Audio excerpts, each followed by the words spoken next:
2024 assembly ఎన్నికల ఫలితాలతో చావు తప్పి కన్ను లొట్టపోయినట్లుగా ఉంది వైసీపీ పరిస్థితి. 175కు 175 సీట్లు మావే సిద్ధమా అంటూ ఎన్నికలకు వెళ్లింది వైసీపీ. ఆ పార్టీ నాయకులు ధీమా చూస్తే మళ్లీ గెలుస్తుందేమో అనిపించింది. తీరా ఫలితాలను చూస్తే 11 సీట్లకు పరిమితమయ్యింది. 151 సీట్ల నుండి అమాంతం 11 సీట్లకు పడిపోయింది వైసీపీ బలం.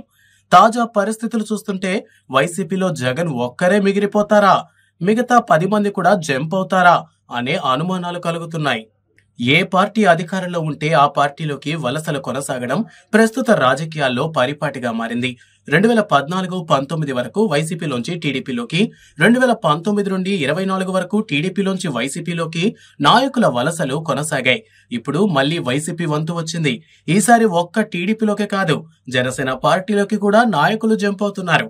ఇంతకాలం క్షేత్రస్థాయిలో కౌన్సిలర్లు, కార్పొరేటర్లతో ప్రారంభమైన వలసలు తాజాగా ఊపందుకొని ఎంపీలు, ఎమ్మెల్సీలకు చేరుకున్నారు. త్వరలోనే వైసీపీ ఎమ్మెల్యేలు కూడా ఇదే బాటలో నడిచే అవకాశాలు ఉన్నాయనే టాక్ రాజకీయ వర్గాల్లో సాగుతోంది. తాజా రాజకీయ పరిణామాలు చూస్తుంటే వైసీపీకి ముందు ఇంకా గడ్డు పరిస్థితులు ఎదురయ్యేలా కనిపిస్తోంది. స్వయంగా ఆంధ్రప్రదేశ్ ముఖ్యమంత్రి నారా చంద్రబాబు నాయుడు వైసీపీలోంచి చేరికలపై ఆసక్తికర కామెంట్స్ చేశారు. వైసీపీలోంచి టీడీపీలో చేరాలనుకునే ఏ నాయకుడైనా ఆ పార్టీ సభ్యత్వానికే కాదు, పదవికి కూడా రాజీనామా చేయాలనే కండిషన్ పెట్టారు. అంటే వైసీపీ నాయకులను చేర్చుకునేందుకు చంద్రబాబు సిద్ధంగా ఉన్నారని, వైసీపీ వాళ్ళు కూడా ఆయనతో టచ్ లో ఉన్నారనే విషయం అర్థమవుతోంది. చంద్రబాబు గేట్లెత్తారు కాబట్టి ఇకపై వైసీపీలోంచి భారీ వలసలు ఉంటాయని టీడీపీ నాయకులు చెబుతున్నారు. అందుకు తగినట్లుగానే రాజకీయ పరిణామాలు చోటు చేసుకుంటున్నాయి. ఇప్పటికే ఎమ్మెల్సీ పోతుల సునీత రాజీనామా చేశారు. పార్టీ సభ్యత్వంతో పాటు ఎమ్మెల్సీ పదవికి కూడా సునీత రాజీనామా చేశారు. త్వరలోనే ఆమె టీడీపీలో చేరనున్నట్లు, అందుకోసం అన్ని ఏర్పాట్లు చేసుకుంటున్నట్లు సమాచారం. ఈ షాక్ నుండి తేరుకునే లోపే వైసీపీకి మరో షాక్ తగిలింది. మరో 2 ఎంపీలు కూడా రాజీనామాకు సిద్ధమయ్యారు. వైసీపీ రాజ్యసభ సభ్యులు మోపిదేవి వెంకటరమణ, బీదా మస్తాన్ రావు రాజీనామాకు సిద్ధమయ్యారు. వైసీపీ సభ్యత్వంతో పాటు రాజ్యసభ పదవికి కూడా రాజీనామా చేశారు. రాజ్యసభ చైర్మన్ అపాయింట్మెంట్ తీసుకుని ఇప్పటికే తమ రాజీనామా సమర్పించారు.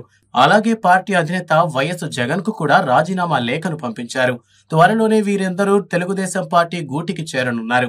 ఇప్పటికే ఆ పార్టీ నాయకులతో సంప్రదింపులు కూడా పూర్తయ్యాయి. అయితే కేవలం ఈ ఇద్దరితోనే ఈ రాజీనామాల పర్వం ముగియడం లేదు. మరికొందరు రాజ్యసభ ఎంపీలు కూడా అదే బాటలో నడవనున్నారనే ప్రచారం జరుగుతోంది.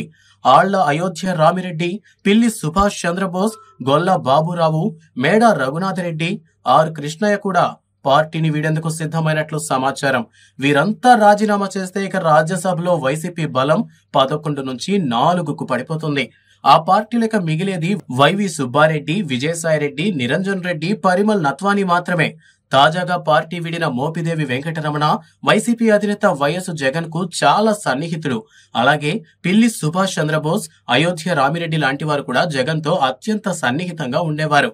అలాంటి వారే పార్టీకి రాజీనామా చేస్తున్నారంటే మిగతా వారు ఉంటారా అనే అనుమానం కలుగుతోంది. ఈ పరిస్థితి చూస్తుంటే వైసీపీ ఖాళీ కావడం ఖాయంగా కనిపిస్తోంది.